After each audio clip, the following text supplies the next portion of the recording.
City of stars, are you shining just for me?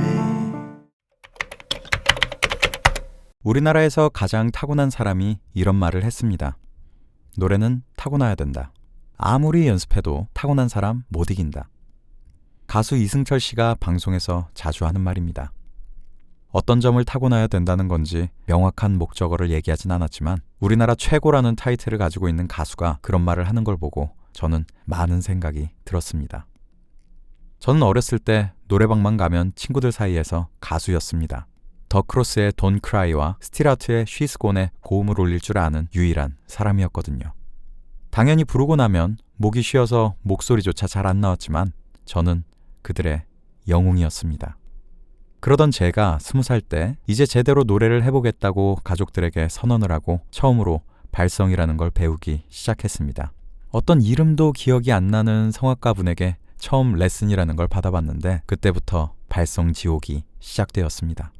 그 당시 연습곡이 김범수님의 보고 싶다였는데 잘 부르진 못해도 고음만큼은 깔끔하게 부르던 저였습니다. 하지만 레슨 받고 한 달 만에 그 곡은 다시는 부를 수 없는 곡이 되었습니다. 그때 그 선생님은 발성을 잡아가면서 누구나 겪는 과정이라고 했습니다. 전 그 말을 믿고 몇 달을 더 가르쳐주는 대로 열심히 연습했습니다. 그때 당시 제 목은 음을 조금만 높여도 바로 음이탈이 되는 상태까지 이르렀고 선생님은 저에게 왜 스스로 노력을 하지 않냐며 새소리도 흉내내보고 개소리도 내보고 해야지 가르쳐준 대로 연습을 안 하는 것 아니냐고 꾸짖었습니다. 그날로 레슨을 그만둔 전 수없이 많은 선생님들을 만났습니다. 동네 학원의 보컬 강사부터 대학 교수, 온갖 인터넷 강의, 창조론 발성법, 간과 심장에서 소리가 나온다는 소리선까지 찾아가 청산별곡을 불렀습니다. 하지만 큰 효과를 본 적이 없었습니다. 오히려 갈수록 목이 망가져 노래를 부르는 것이 고통이었습니다. 이비인후과에서 성대결절이라는 진단을 받고 한 달 동안 마스크를 쓰고 무건수행을 했습니다. 하지만 가수가 되겠다고 집을 나와 산 지 5년, 전 이제 와서 포기할 수도 없는 입장이었죠. 포기할 바에는 그냥 자살하자고 생각했습니다. 죽음을 보험 삼아 살자고 생각했습니다. 어느 날 달리는 차를 보면서 내가 지금 저 차에 치여 죽으면 그래도 열심히 하다 죽은 게 되지 않을까도 생각했습니다. 그때부터 전 주변 사람들과의 모든 연락을 끊고 고시원에 살면서 하루 8시간씩 연습실에 매일 박혀 살았습니다. 제 기억에 노래는 거의 부른 적이 없었습니다. 오로지 발성 연구에만 매달렸습니다. 그렇게 1년이 지난 후 저는 드디어 그 지옥에서 탈출하게 됩니다.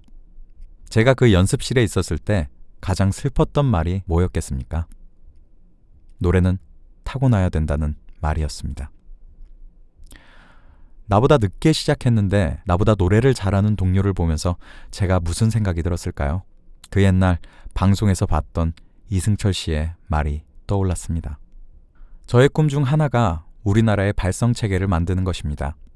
누구나 열심히 하면 3개월 안에 좋은 소리를 낼 수 있는 시스템을 만들고 싶습니다. 아직도 우리나라엔 제대로 된 발성의 체계가 없습니다.